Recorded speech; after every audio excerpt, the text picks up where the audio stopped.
पूर्णात् पूर्णमुदच्यते पूर्णस्य पूर्णमादाय पूर्णमेवावशिष्यते। ॐ शान्ति शान्ति शान्तिः। शङ्करं शङ्कराचार्यं केशवं बादरायणं सूत्रभाष्यकृतो वन्दे भगवन्तो पुनः पुनः। ईश्वरो गुरुरात्मेति मूर्तिभेदविभागिने व्योमवद्व्याप्तदेहाय दक्षिणामूर्तये नमः। ॐ शान्ति शान्ति शान्तिः।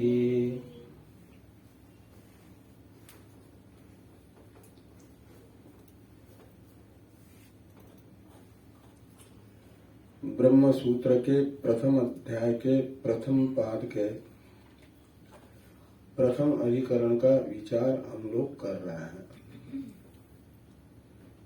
इस अधिकरण के द्वारा भगवान वेद व्यास जी ये बता रहे हैं कि समस्त उपनिषदों के तात्पर्य का अवधारक ब्रह्मसूत्र नामक ग्रंथ का आरंभ करना जरूरी है, आवश्यक है।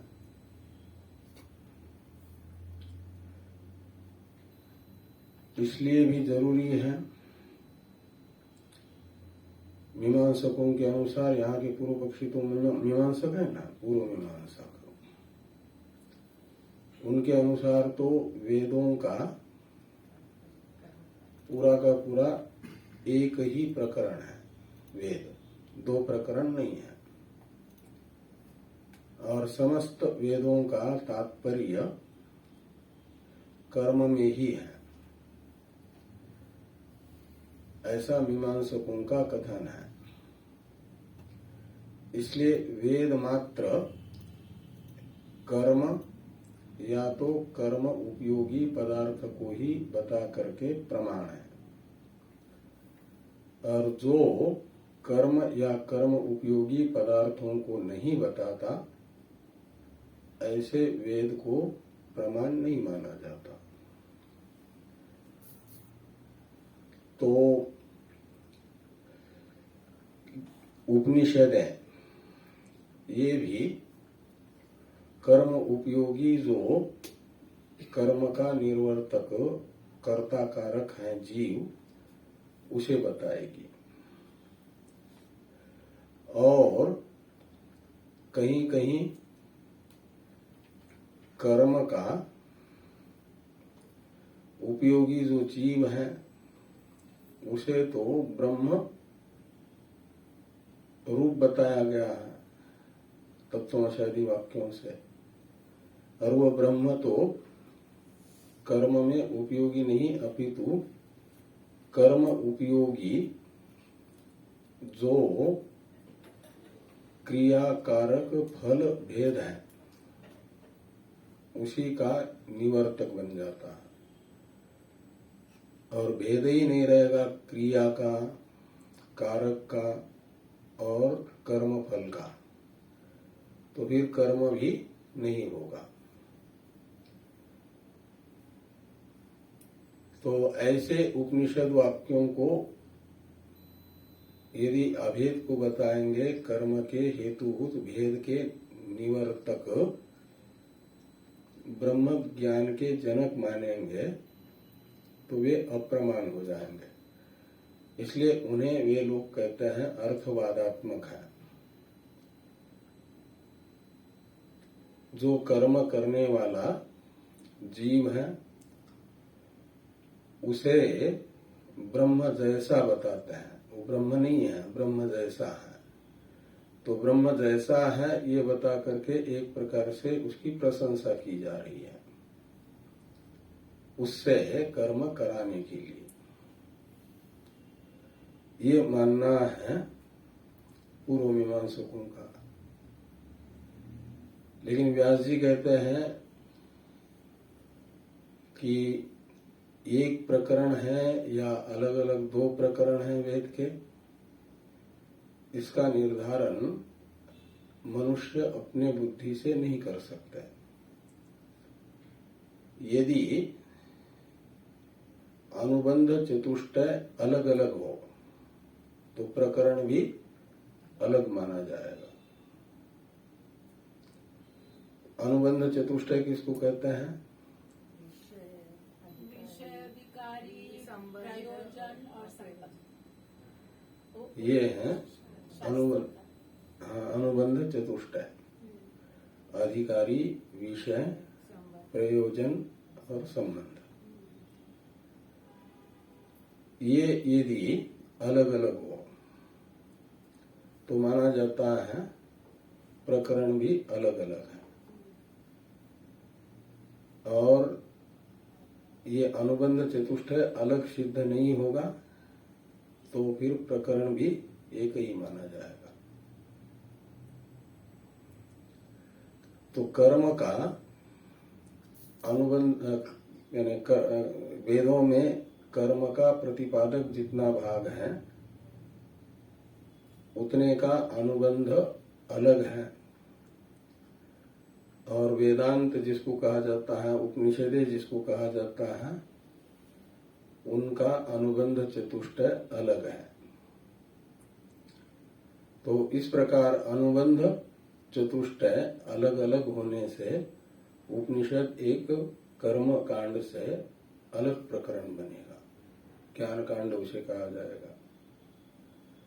और उपनिषदों का जो अनुबंध चतुष्टय उससे भिन्न अनुबंध चतुष्टय है कर्म का। प्रतिपादक वेद का अनुबंध चतुष्टय अलग है, इसलिए माना जाएगा वो भी अलग है। प्रकरण दो प्रकरण है। अधिकारी कर्म कांड का जो होता है उसके भी चार विशेषण हैं। ज्ञान कांड के अधिकारी के भी चार विशेषण हैं। जैसे अनुबंध चतुष्टय होता है ऐसा एक होता है साधन चतुष्टय। साधन चतुष्टय कौन कौन है? मुमुक्षा। इन चार साधनों से युक्त जो होगा मनुष्य, उसे माना जाएगा ज्ञान कांड का अधिकारी, वेदांत का अधिकारी, जिसके अंदर नित्यानित्य वस्तु विवेक है, वैराग्य है, अनित्य जो कर्म फल है उसके प्रति, और शम, दम, उपरति, तितिक्षा, श्रद्धा, समाधान, ये 6 मिलकर के एक साधन माना जाता है। इन 6 का समूह ये भी जिसके अंदर है।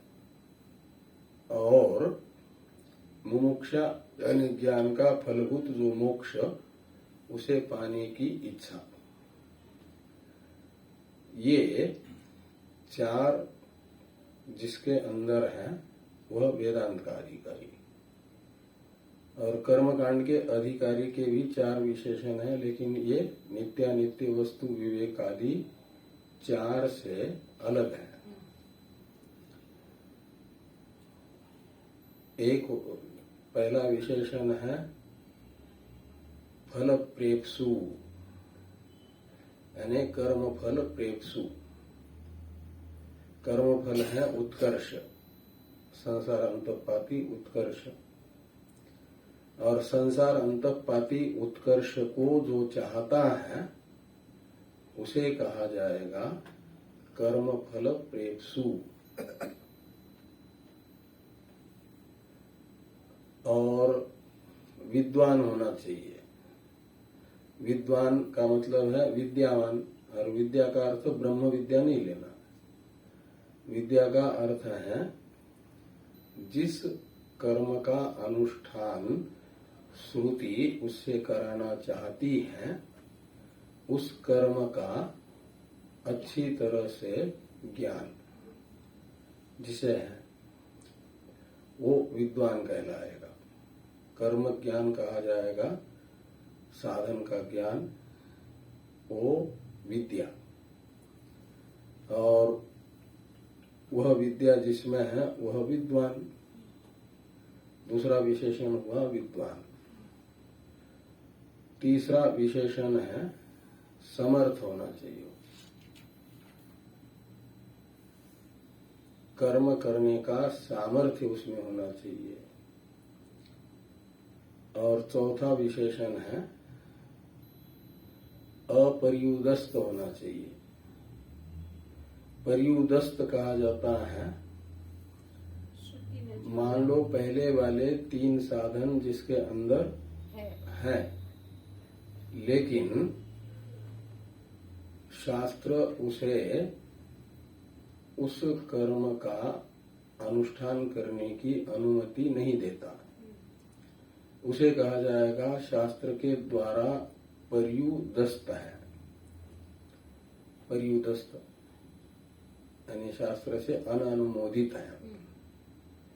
और अपर्युदस्त का अर्थ होता है उससे विपरीत, शास्त्र जिसे वो पहले 3 विशेषण है और कर्म करने की अनुमति भी देता है, तो वो हो गया शास्त्र से अपर्युदस्त। तो ये 4 विशेषताएं जिसमें है उसे कहा जाएगा कर्म कांड का अधिकारी। ज्ञान कांड का अधिकारी अलग है, विशेषण भिन्न होने पर विशिष्ट अर्थ भिन्न होता है ना।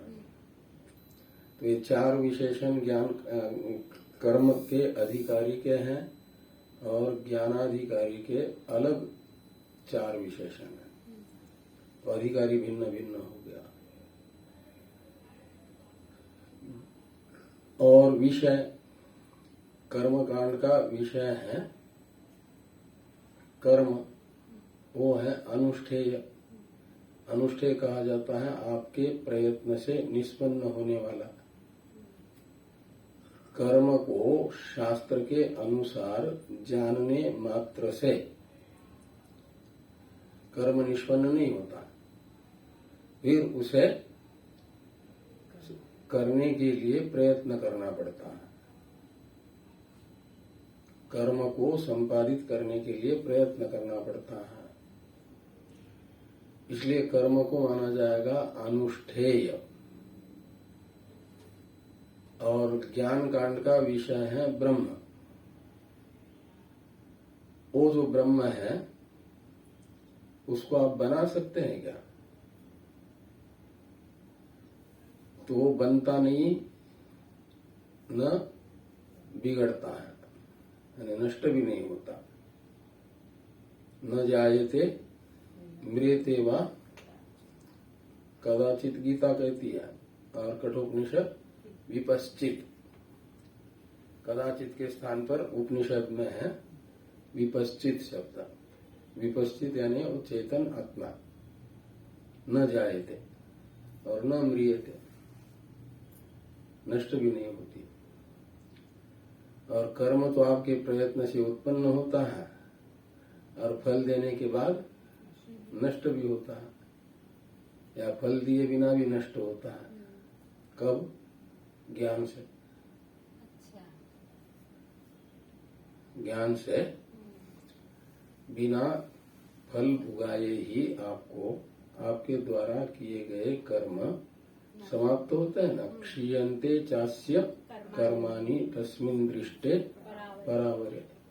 उस परावर शब्दित परमात्मा का साक्षात्कार होने पर सारे कर्म क्षीण हो जाते हैं, उनका क्षय हो जाता है, नाश हो जाता है।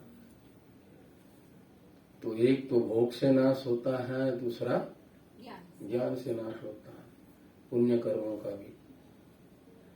और पाप का ज्ञान से भी नाश होता है, भोग से भी नाश होता है, और धर्म से भी नाश होता है। धर्मेण पापम अपनुदति, एक वचन आता है ना।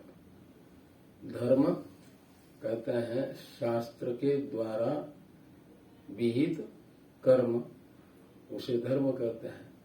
और उस धर्मानुष्ठान से क्या होता है? पाप का नाश होता है। ये कहाँ का है ये तो बताना इस समय संभव नहीं होगा। अच्छा। लेकिन शास्त्र का है। अच्छा। कहाँ का है ये फिर देख करके बताना पड़ेगा।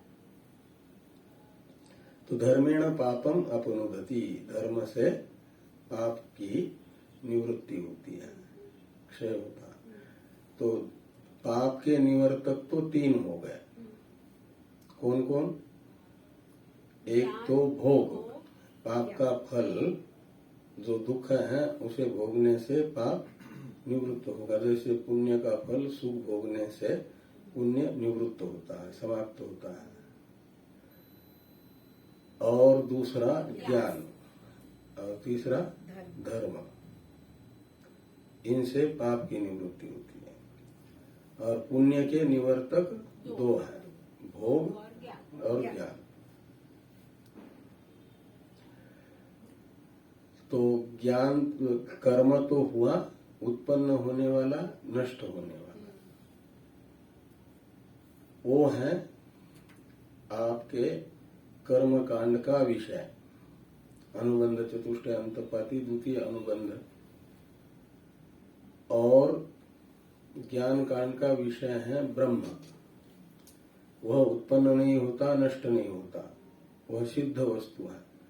आप अपने प्रयत्न से उसे निष्पन्न नहीं कर सकते, वो पहले से ही निष्पन्न है, सिद्ध है।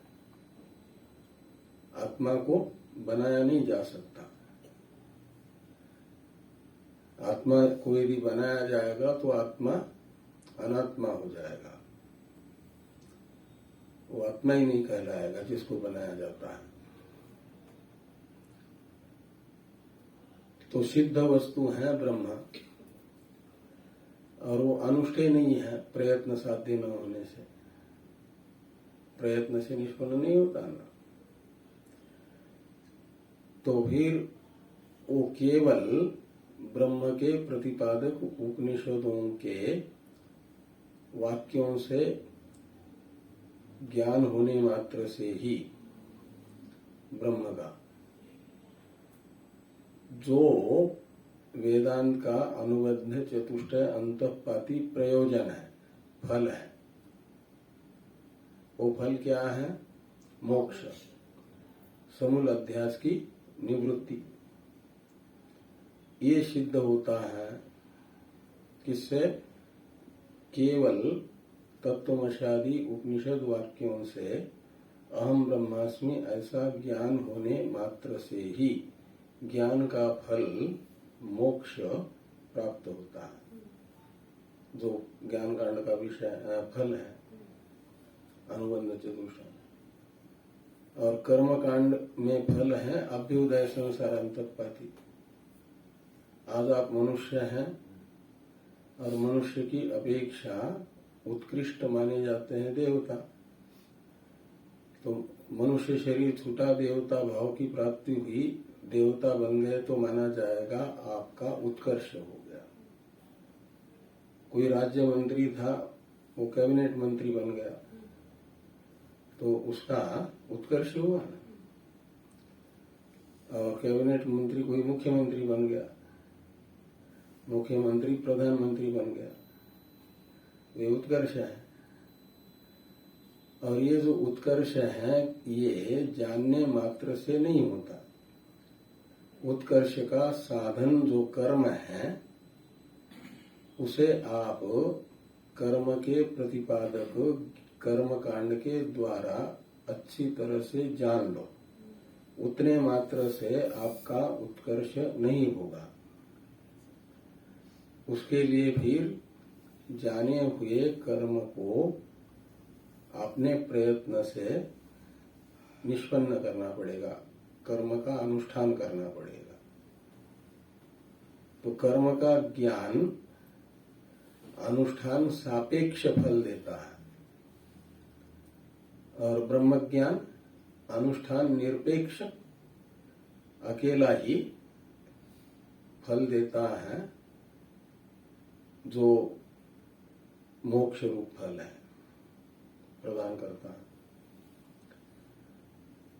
तो इस प्रकार ये फल भी अलग अलग हुआ, अधिकारी अलग हुआ, विषय अलग हुआ, और संबंध कर्म का और कर्मकांड का होगा प्रतिपाद्य प्रतिपादक भाव, अधिकारी और फल का होगा प्राप्य प्रापक भाव संबंध। ऐसे ज्ञान कांड में भी ब्रह्म और उपनिषदों का प्रतिपाद्य प्रतिपादक भाव संबंध और अधिकारी और मोक्ष का प्राप्य प्रापक भाव संबंध। तो संबंध तो फिर एक जैसा ही हुआ, वहां भी प्रतिपाद्य प्रतिपादक भाव संबंध है विषय और ग्रंथ में, और उपनिषदों में भी प्रतिपाद्य प्रतिपादक भाव संबंध है। तो अलग कहाँ हुआ अनुबंध, ये संबंध रूप अनुबंध। जो प्राप्य है वो अलग है, वो अलग है, वो अलग बात, लेकिन संबंध अलग कहाँ हुआ। प्राप्य प्रापक भाव संबंध वहां भी बना, प्राप्य प्रापक भाव संबंध फल और अधिकारी में, वहां यानी कर्म कांड में भी हुआ और ज्ञान कांड में भी प्राप्य प्रापक भाव संबंध है।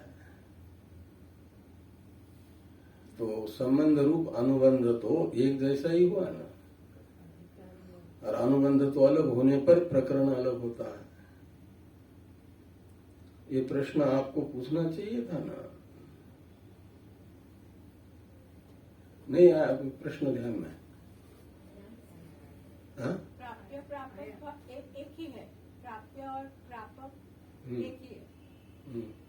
तो ये है, माना जाता है अधिकारी अलग, विषय अलग, फल अलग, और संबंध का बेस एक ही है, यानी एक जैसा ही है, एक जैसा लगता है पर अलग हाँ, है। लेकिन अलग है। अलग क्यों है? कि अधिकारी तो संबंधी अलग होने से संबंध भी अलग हो जाता है।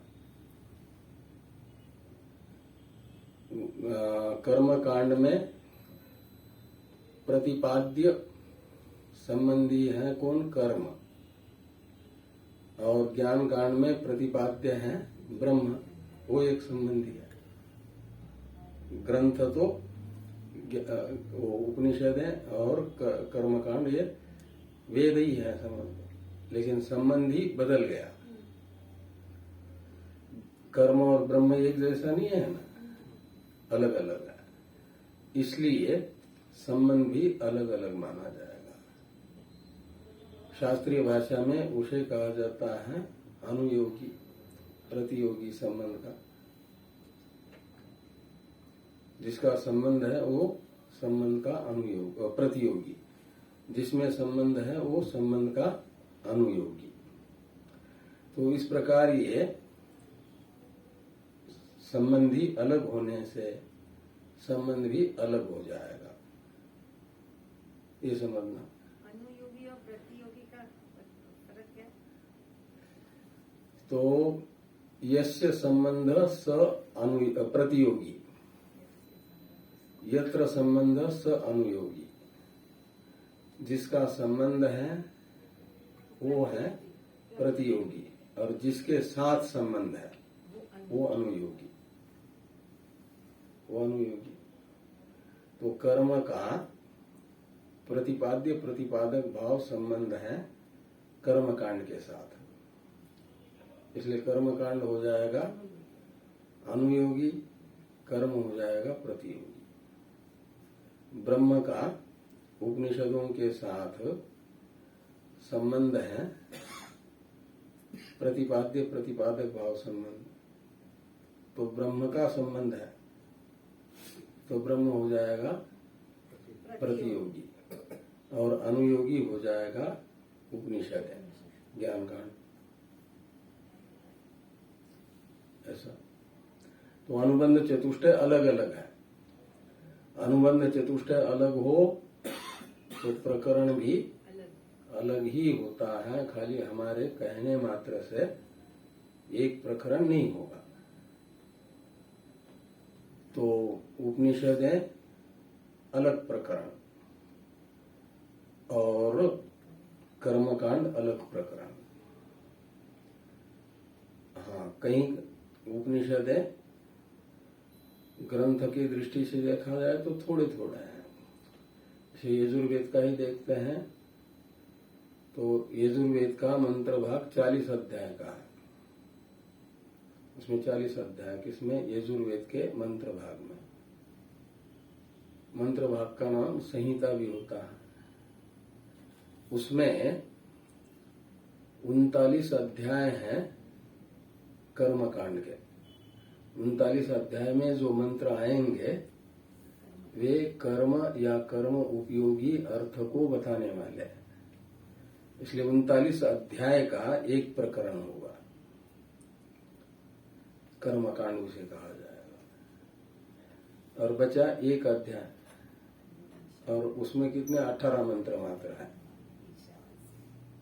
वो है ज्ञान कांड। वो है यजुर्वेद की 10 उपनिषदों में पहली उपनिषद। वो कौन है? ईशावास्योपनिषद। ईशावास्यम इदम सर्वम इत्यादि प्रथम मंत्र है। ऐसे 18 मंत्र हैं। तो 39 अध्याय की दृष्टि में एक अध्याय, वो भी केवल 18 मंत्रों का, कितना छोटा है, लेकिन उसका अनुबंध चतुष्टय अलग है 39 अध्याय के अनुबंध चतुष्टय से। इसलिए वह अलग प्रकरण हुआ। इसलिए उसे उपनिषद कहते हैं, एक अध्याय को ही। तो ऐसे जितनी उपनिषदें हैं उन सब उपनिषदों का तात्पर्य अवधारण किया जाता है उपक्रम उपसंहार आदि 6 प्रमाणों के द्वारा। किसी भी ग्रंथ का तात्पर्यार्थ क्या होगा इसका निर्धारण करने के लिए 6 प्रमाण होते हैं। वे 6 प्रमाण हैं। पहला उपक्रम उपसंहार 1, दूसरा अभ्यास, तीसरा अपूर्वता, चौथा फल, पांचवा अर्थवाद और षष्ठ है उपपत्ति। इन 6 प्रमाणों से किसी भी ग्रंथ का तात्पर्यार्थ निश्चित होता है। शास्त्रीय पद्धति से किसी भी प्रकरण का तात्पर्य अर्थ निश्चित करना हो तो ये 6 प्रमाण दिखाने होंगे। तो कोई भी एक तात्पर्यार्थ तो हाँ 6 में से एक आध भी मिले या 2 मिले या 6 के 6 मिले। से कोर्ट में केस जीतना है आपको और शिक्षा नेसेसरी, तो कोई न कोई संविधान की धारा आपको अपने पक्ष में दिखाना पड़ेगी कि ये इस संविधान के धारा अनुसार, और साथ में उसी प्रकार के केस में पूर्ववर्ती जो जजमेंट होते हैं वो भी प्रमाण के रूप में लगाए जाते हैं। फिर वो जज जो है दोनों पक्षों की बहस सुन करके निर्णय करते हैं जिनके पक्ष में संविधान समर्थक मिल रहा है उनके पक्ष में। ऐसे ही एक प्रकरण का तात्पर्य अवधारण, कोई कहेगा ब्रह्मात्म ऐक्य में है तो कोई कहेगा भेद में है। बिल्कुल एक दूसरे से विपरीत कह रहे हैं ना। परमात्मा और जीवात्मा भिन्न भिन्न है, एक कह रहे हैं, दूसरे कह रहे हैं ये एक है। उपनिषदों का तात्पर्य इन दोनों का एकत्व प्रतिपादन करने में है। तो क्या सही होगा? तो सब अपने अपने पक्ष में अड़े रहेंगे तो नहीं होगा ना निर्णय। उसके लिए फिर ये 6 प्रमाणों में से कोई न कोई प्रमाण दिखाना पड़ेगा। तो उपनिषदों में उपक्रम में क्या अर्थ बताया गया, उपसंहार में कौन सा अर्थ बताया गया, यदि ये दोनों उपक्रम में जिस अर्थ को बताया गया उपसंहार में भी वही अर्थ बताया गया हो, तो ये उपक्रम उपसंहार का एक विषयत्व, एक विषय बन जाए तो एक प्रमाण माना जाता है। तो जैसे छांदोग्य उपनिषद का जो 6ठ अध्याय है उसका उपक्रम क्या है? सदैव सौम्य इदमग्र आसीत एकमेवा द्वितीयम, ये उपक्रम है। और इसमें क्या बताया गया है कि सत शब्द से जाना जाने वाला जो ब्रह्म है, सत यानी ब्रह्म, वह अकेला है जगत की उत्पत्ति से पहले। अग्रे का अर्थ होता है जगत उत्पत्ति से पहले। और एकम एव और अद्वितीयम, ये जो 3 शब्द हैं ये क्रमतः बताते हैं कि वो सजातीय, स्वगत और विजातीय भेद रहित है। उसमें सजातीय विजातीय स्वगत भेद नहीं है। ये सब उपक्रम में कहा गया। और उपसंहार वाक्य आता है उसी अध्याय के 8वें खंड में।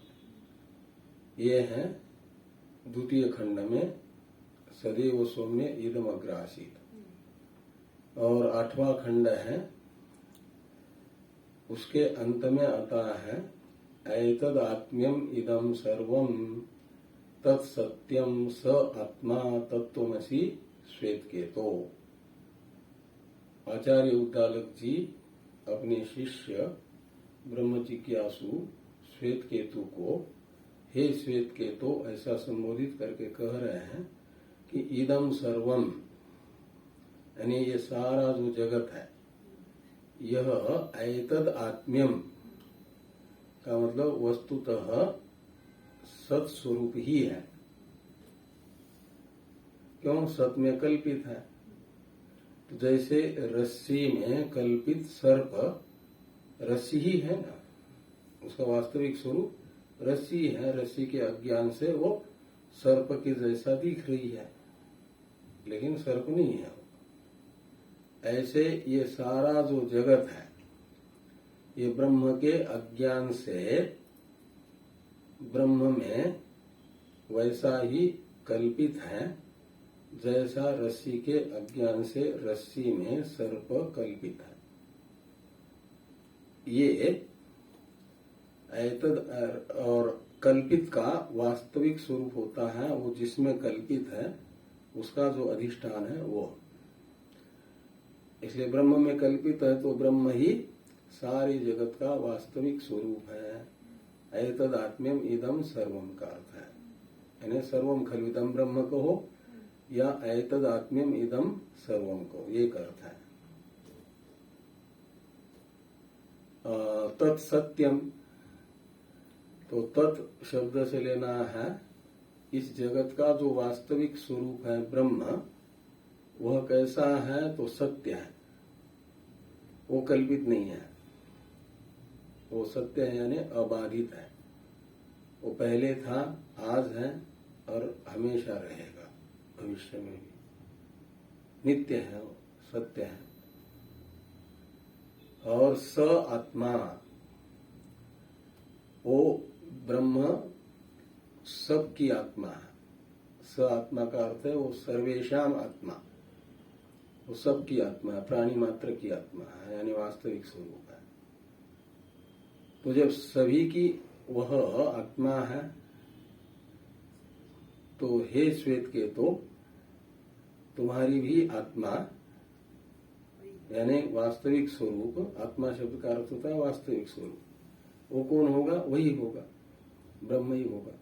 इसलिए हे श्वेत के तो तत्त्वमसि, जिस कारण से वो ब्रह्म सब की आत्मा है यानी वास्तविक स्वरूप है, तो तुम्हारा भी वास्तविक स्वरूप श्वेत केतु नाम का यह शरीर नहीं है, अपितु तुम्हारा वास्तविक स्वरूप ब्रह्म है। तुम ब्रह्म रूप हो, तत्त्वमसि। ये उपसंहार है। तो उपक्रम में भी जगत को, जगत की उत्पत्ति से पहले सजातीय विजातीय स्वगत भेद रहित ब्रह्मात्मक ही बताया, अद्वैत को बताया, और उपसंहार में भी अद्वैत ब्रह्म ही बताया ना। तो उपक्रम उपसंहार का विषय एक हुआ, एक ही अर्थ को बता रहा है उपक्रम उपसंहार, इसलिए ये एक प्रमाण होगा। तो इस प्रकरण का तात्पर्य विषय कौन होगा? तो जिसे उपक्रम में कहा गया और जिसे उपसंहार में कहा गया, उसे कहा जाएगा वह तात्पर्य का विषय है, उसी में उपनिषदों का तात्पर्य है। छांदोग्य उपनिषद के 6ठ अध्याय का तात्पर्य उसी में है। ये उपक्रम उपसंहार रूप तात्पर्य निर्णायक प्रथम प्रमाण हुआ। वहां तो कर्म में तात्पर्य होता यदि, तो उपक्रम में भी कर्म का वर्णन होता, उपसंहार में भी कर्म का वर्णन होता, लेकिन ऐसा नहीं है। इसलिए माना जाएगा उपनिषद का तात्पर्य विषय ब्रह्म है, अद्वैत है। ये प्रथम प्रमाण से निश्चित हुआ।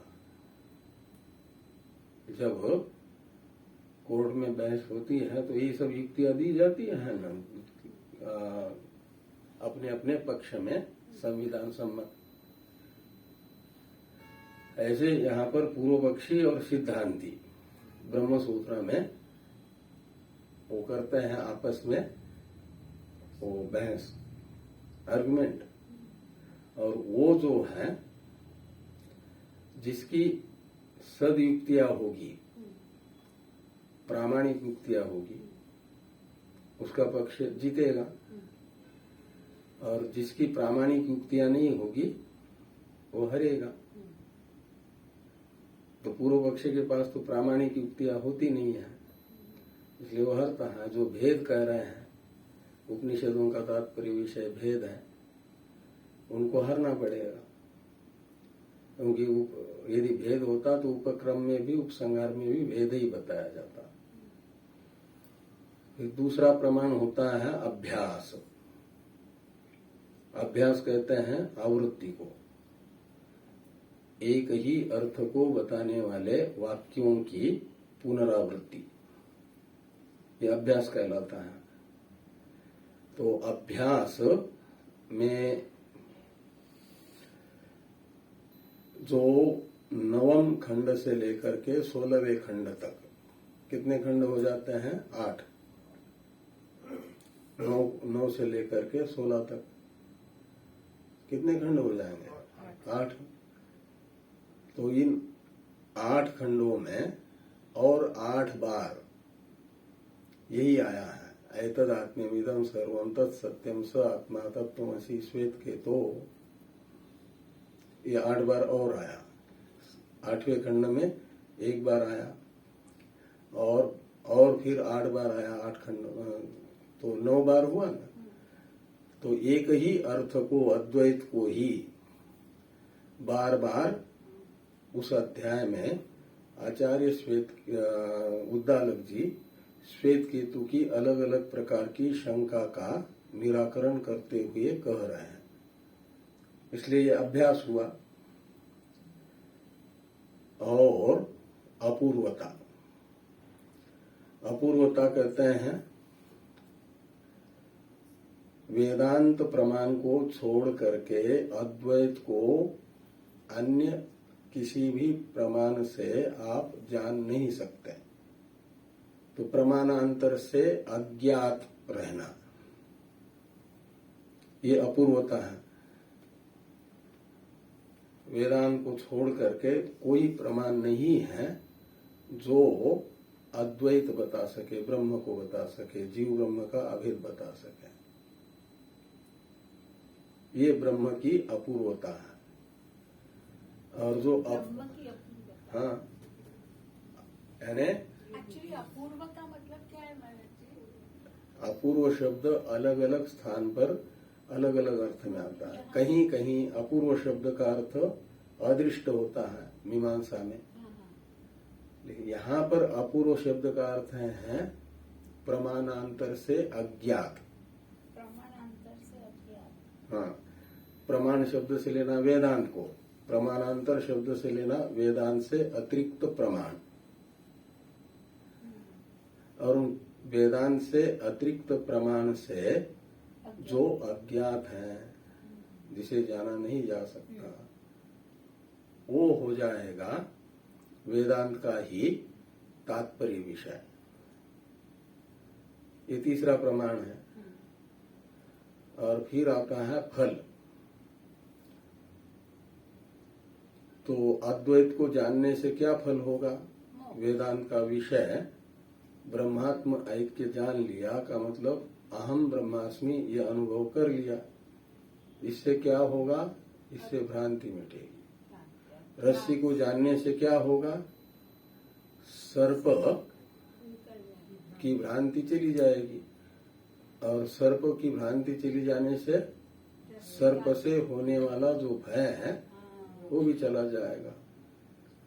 कारण के न रहने से उसका कार्य जो भय है वो भी नहीं रहेगा ना।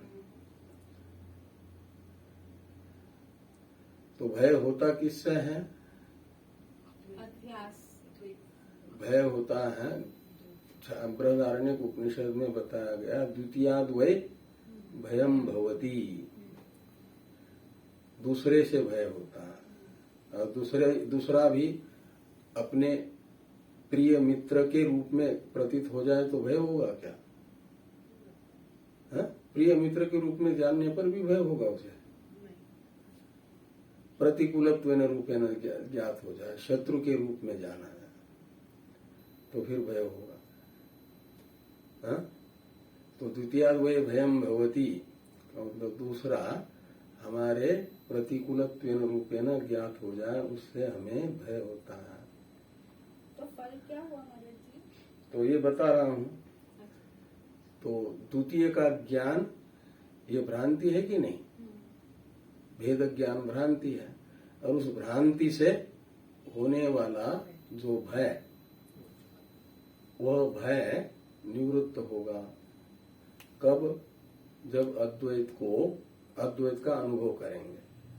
अहम ब्रह्मास्मि बोध जिसको होता है, उसे भ्रांति का हेतुभूत अज्ञान निवृत्त होने से भ्रांति नहीं रहती, भेद ज्ञान नहीं रहेगा, और भेद ज्ञान न रहने से भय नहीं होगा। द्वितीयाद वै भयम भवति, ये श्रुति भ्रांति को भय का कारण बता रही है। और ये भ्रांति का कारणभूत जो भय का कारणभूत जो भ्रांति है, उसका भी कारण अज्ञान है। और ये एकत्व का अनुभव करते ही अद्वैत का अज्ञान दूर होता है, फिर द्वैत की भ्रांति मिटती है। द्वैत की भ्रांति मिटने से भय नहीं रहता। इसलिए कहा गया आनंदम ब्रह्मणो विद्वान न विभेति कुतश्चन। कुतश्चन का अर्थ है किसी से भी, न विभेति का अर्थ है भय नहीं करता, डरता नहीं है, उसे भय नहीं होता। क्यों? आनंद स्वरूप ब्रह्म मैं हूं, ऐसा अनुभव करते ही अज्ञान दूर हुआ, भ्रांति मिट गई, तो भ्रांति से ही भय होता था। अब भय का कारण कोई रहा नहीं। ये यहाँ पर आनंदम ब्रह्मणो विद्वान न विवेति कुतश्चन, ये तैत्तिरीय उपनिषद में कहा गया। तो ये फल हुआ समूल अध्यास की निवृत्ति। और अर्थवाद, अर्थवाद कहते हैं ये जो तात्पर्य विषयभूत अर्थ हैं उसके ज्ञान की प्रशंसा, उसके ज्ञान की प्रशंसा करते हुए ये बताया गया कि उसे जानने के बाद सब कुछ जाना जाता है। शुरू में ही उपक्रम में आचार्य उद्दालक जी ने श्वेतकेतु को वेद अध्ययन करके जब घर आया श्वेतकेतु, तो ये पूछा न कि तुमने अपने गुरु से उस आदेश को भी पूछा है क्या, जिस आदेश को जानने से सब कुछ जाना जाता है। तो कहा गया, श्वेतकेतु ने कहा कि मेरे गुरुजी ने तो मुझे वापस घर भेजते समय वेद अध्ययन कराने के बाद कहा कि मेरे पास जो विद्या थी वो सब तुमको दे दिया। तो शायद मेरे गुरुजी को ही आप जिसकी चर्चा कर रहे हो, जिस आदेश की, उसका पता नहीं है, वो नहीं जानते मेरे गुरुजी, इसलिए मुझे नहीं बताया। कहीं दोबारा ने कह दे कि जाओ गुरुकुल में फिर और वहां आदेश का ज्ञान प्राप्त करके आ जाओ। इसलिए कहा कि शायद मेरे गुरुजी ही नहीं जानते हैं, इसलिए आप जानते हैं तो आप ही बताओ। ये जो है एक ज्ञान से सर्व ज्ञान की प्रतिज्ञा, और ये अर्थवाद है, क्योंकि दूसरा तो रहता ही नहीं है ना, तो जानने की बात ही नहीं आती। तो ये प्रशंसा अर्थवाद कहलाता है। और उपपत्ति कहा जाता है दृष्टांत को। तो दृष्टांत वहां पर बताया, जगत रूप कार्य जो है कल्पित है ब्रह्म में, और जगत का कारणभूत ब्रह्म सत्य है। इसे समझाने के लिए दृष्टांत बताया कि वाचारम्भनम विकारो नामधेयम मृतिका इत्येव सत्यम, ये दृष्टांत है। उपपत्ति कहते हैं युक्ति को, और युक्ति के लिए दृष्टांत की जरूरत पड़ती है। और दृष्टांत बताया गया कि वाचारम्भण शब्द का अर्थ होता है कल्पित। वाचारम्भण यानी कल्पित। कौन है कल्पित? विकार। विकार कहते हैं कार्य को। तो जो कार्य है वह कल्पित है। तो घट का कार्य जो, क्या नाम, मिट्टी का कार्य जो घटादि है वह कल्पित है। और सत्य क्या है फिर? तो विकारभूत घटादि का कारण रूपा जो मिट्टी है वो सत्य है। मृतिका इत्येव सत्यम, यानी वो कारण सत्य है, कार्य कल्पित है। तो ये तो दृष्टांत हुआ। ऐसे दार्ष्टान्त में जगत का कारण कौन है? ये तो वा इमानी भूतानि जायन्ते येन जातानि जीवन्ति यत् प्रयन्ति अभिसंविशन्ति तद विजिज्ञासस्व तद ब्रह्म।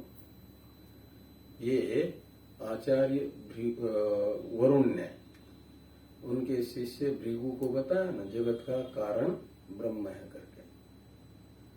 और वहां पर भी आया छांदोग्य उपनिषद के 6th अध्याय में भी, तद ऐक्षत बहुश्याम प्रजायेय तद तेजो असृजत। तो तेज आदि कार्य को ब्रह्म ने बनाया।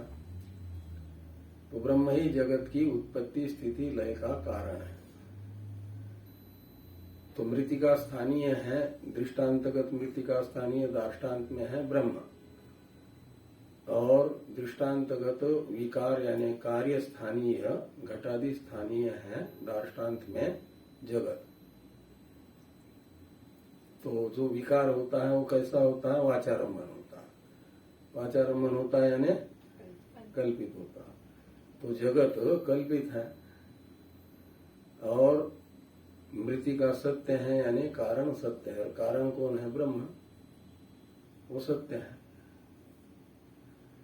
और इसलिए ये सारा जगत जो कल्पित है वो सत्य ब्रह्म स्वरूप ही है। यह अद्वैत, वहां पर अद्वैत में तात्पर्य बताया गया। 6 प्रमाण वहां पर मिलते हैं। तो केस बहुत सारी धाराएं समर्थन करती हो जिसका, उस पक्ष का जो मैटर होगा वो बिल्कुल मजबूत हो जाएगा।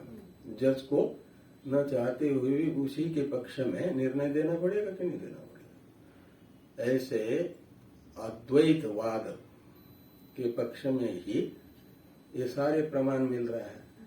उपनिषदों का तात्पर्य अद्वैत में है ये बताने वाले, अभेद में बताने वाले कोई प्रमाण नहीं है। इसलिए माना जाएगा कि उपनिषदों का तात्पर्य विषय ब्रह्म ही है। और इसी प्रकार का निर्धारण करने के लिए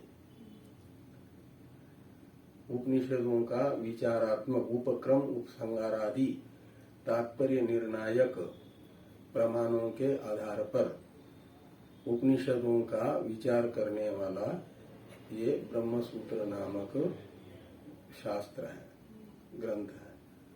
व्यास जी ने कहा कि इसका आरंभ करना बहुत जरूरी है। ये ध्यान में ब्रह्मसूत्र क्यों बनाना पड़ा, क्यों आवश्यक है? इसलिए कि ब्रह्मसूत्र ही आपको समस्त उपनिषदों का तात्पर्य विषय अद्वैत ब्रह्म है ये बताएगा। उसी में निर्धारण होगा और प्रमाण के आधार पर यह निर्णय होगा, न कि ऐसे ही पूर्व पक्षी को मूसी खानी पड़ेगी, शांत होना पड़ेगा। ये अलग अलग ब्रह्मसूत्र के कितने अधिकरण हैं? 192। तो उन अधिकरणों में यही सब बताया गया है। एक एक उपनिषदों के प्रकरण का तात्पर्य विषय ये ब्रह्म होगा। इस प्रकार अद्वैत ब्रह्म में ही उपनिषदों का तात्पर्य है, ये निश्चित होता है, ये बताया गया। अब बाकी की चर्चा हम लोग कल करेंगे। ओम पूर्णमदः पूर्णमिदं पूर्णात् पूर्णमुदच्यते पूर्णस्य पूर्णमादाय पूर्णमेवावशिष्यते।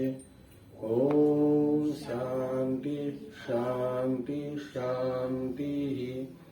शंकरं शंकराचार्यं केशवं बादरायणं सूत्रभाष्य कृतो वन्दे भगवन्तौ पुनः पुनः। ईश्वरो गुरुरात्मेति मूर्तिभेद विभागिने व्योमवद्व्याप्तदेहाय दक्षिणामूर्तये नमः। ओम शांति शांति शांति।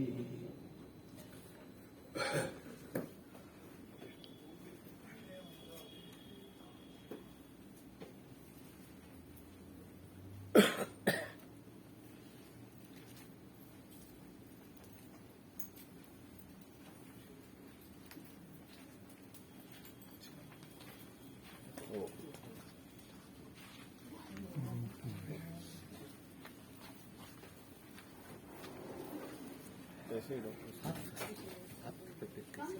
ठीक है, ठीक चल रही है।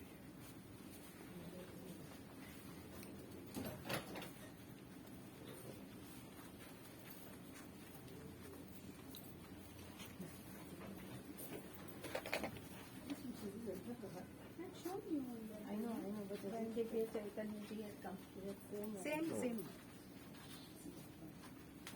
दिल्ली से आए हैं मेहमान, दिल्ली से आए हैं मेहमान। राहुल विदेश से। नमस्कार। ओ।